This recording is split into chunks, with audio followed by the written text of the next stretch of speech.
When a Bradenton man tried to pay his property taxes last fall, he discovered someone else had already paid the bill for him. Now, who wouldn't like that, right? Well, he knew it was a mistake and he'd have to pay the money back, but his calls to the company that actually paid his bill in error weren't returned. Yeah, now 9 months later, another company is demanding the payment. That's when he knew it was a mess and he'd better call Benkin. 8 on your side consumer investigator Shannon Benkin joins us now.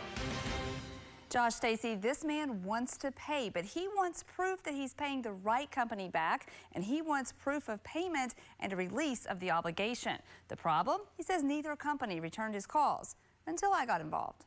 Kevin FitzGerald bought his Bradenton condo in full last year. When he tried to pay his property taxes last November, county records show it was already paid by CoreLogic, a company that provides payment processing for mortgage companies. I think that was a happy day. You know, it's nice to have that paid, but I knew eventually it's not yours and it'll come back as somebody be wanting it. He says he left numerous messages for CoreLogic, but no one called back.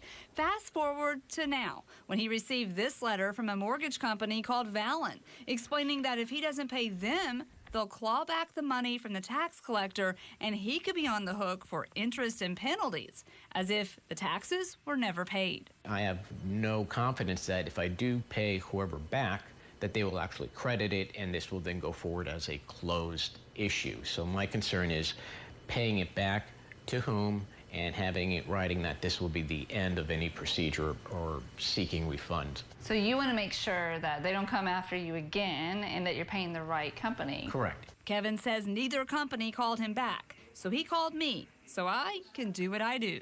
And you take on things that people like such as myself, we're stuck in a hard place. Nobody pays attention to us. Nobody listens to us. We're just kind of on the side with our issues with no recourse.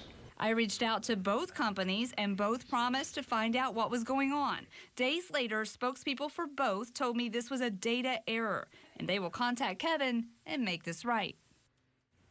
Kevin tells me Valon reached out, explained the error, and arranged for him to reimburse them. He says he was told it could take up to 2 weeks to process that payment and then provide the letter that he needs showing that he doesn't know anything else. I will follow up to make sure that that happens. Confusing, though. Did either company explain how it happened? You know, it is very confusing because this is a company, both companies, that he's never heard of. But Valon sent me a statement explaining that it was due to a data error as part of a servicing transfer to a tax payment on the wrong unit number. And that this kind of error, they tell me, is extremely rare. You can read full statements from both companies in my story on WFLA.com. But the important thing is, hopefully, they're taking care of it. And he's just trying to do the right thing, too. How frustrating. Yeah, he wants to pay. He knows it's not free money. You should get it for free. That's right. All right, thanks for that. If you have a problem that needs solving, you better call Benkin. That number